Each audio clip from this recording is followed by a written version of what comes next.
What's up, guys? It is day 4, and I'm going over what to stock in your game store and what not to, which is avoiding what they call dead stock. Go to a game store, any retail store, and you often see things that they just can't move.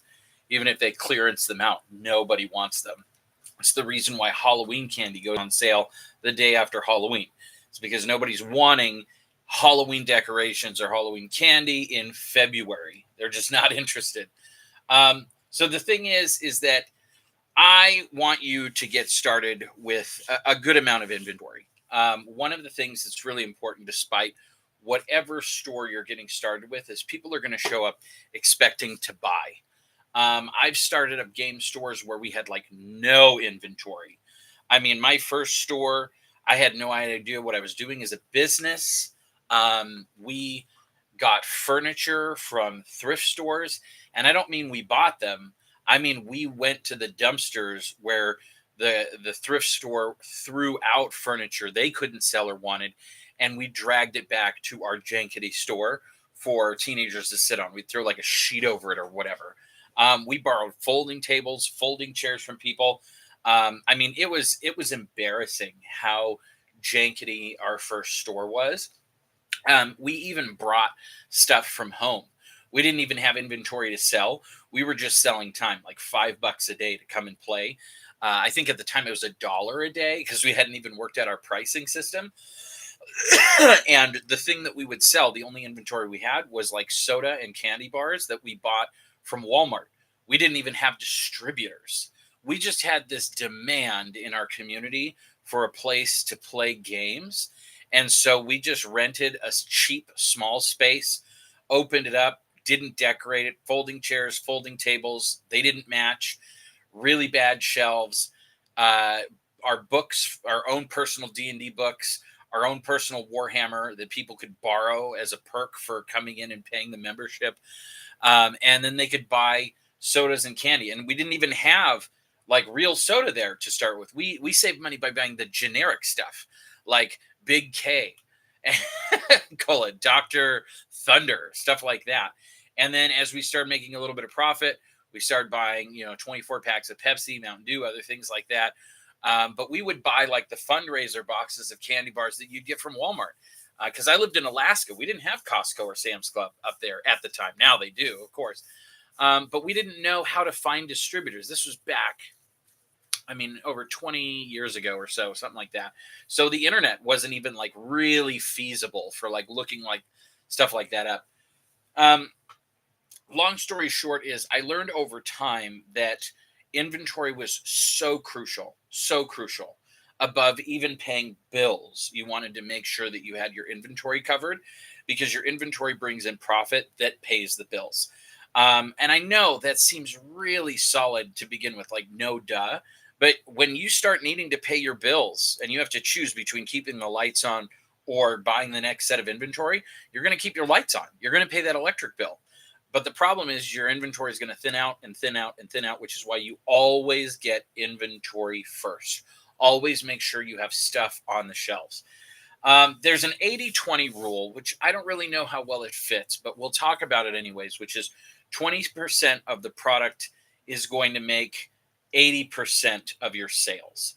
That makes sense to me because we sell a lot of concessions, soda, candy bars, Hot Pockets, other things like that, Magic the Gathering booster pack. And then we fill our shelves up with books, D&D books, board games, miniatures to paint, Warhammer 40K, statues like you see back here, the Black Dragon head or the Goblin, just different things. And those don't always sell. When they do, when you sell a $600 statue or, a $600 dragon head, it's a great day, great day. But for the most part, you're constantly going through candy bars, soda, other things like that. So you want to know to really, really stay heavy on the stuff that you sell often, because there's going to be quite a bit of stuff that is going to sit there that's not going to turn over quickly.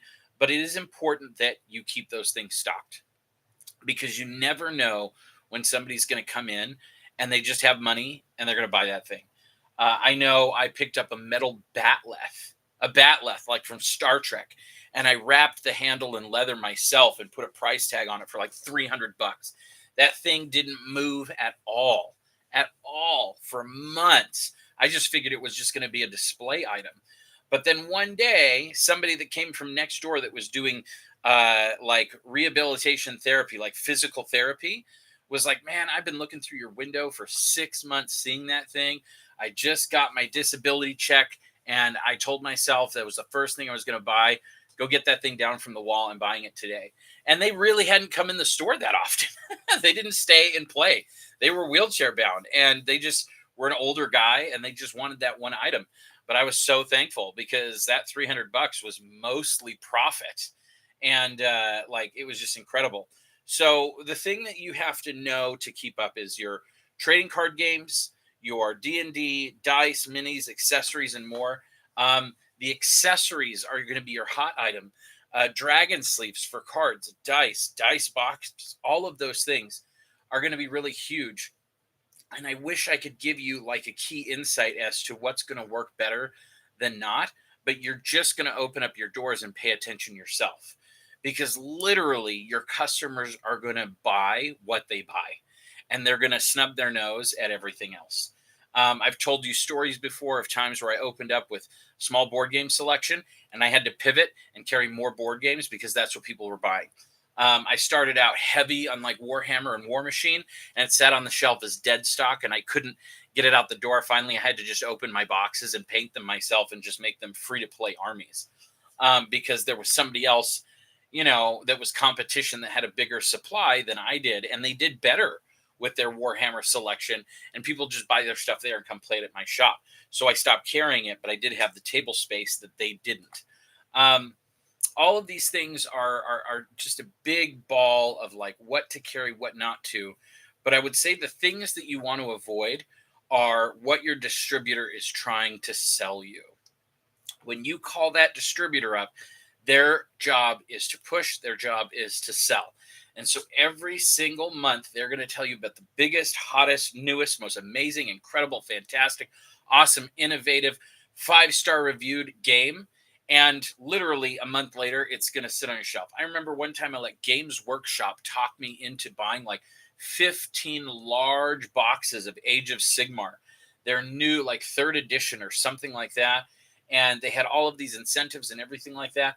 I could not move those boxes. They were a giant, dead, stinky fish from day one. I was absolutely hosed.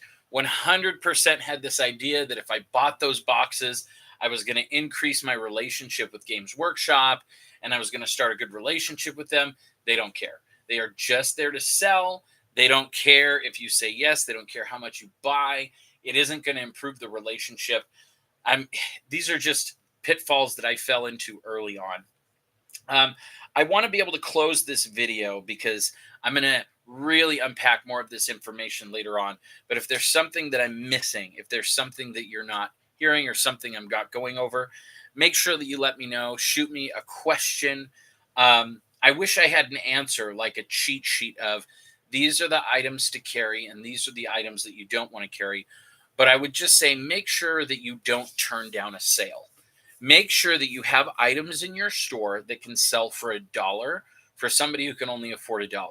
But also make sure that you have stuff on your shelf, at least 2 or 3 items that are big ticket items worth a couple $100, because you never know when somebody's going to come in ready to buy that collector's booster box of cards, or they're going to buy that paintable gargantuan Tiamat D&D miniature. You want to make sure to have those things so that you can watch, so that you can learn. You can see how fast these sell. You want to have your basics, your magic cards. Don't try to be impressive. Only buy what you can afford. If you're starting out and you can only do 1 booster box a week, and most of the time that sells out, and you have to tell people you're getting more in a couple of days, do that. Start out with 1 booster box. Don't burn a hole through your money trying to keep up with appearances. Just be where you're at.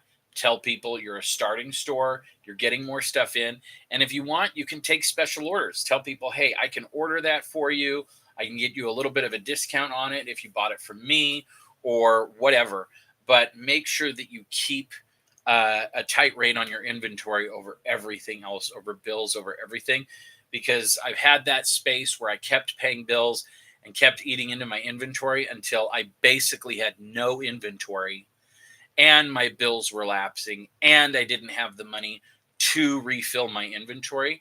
And I should have totally just bought inventory and replenished inventory and been a little late on my bills and then pay them off the profit and other stuff like that.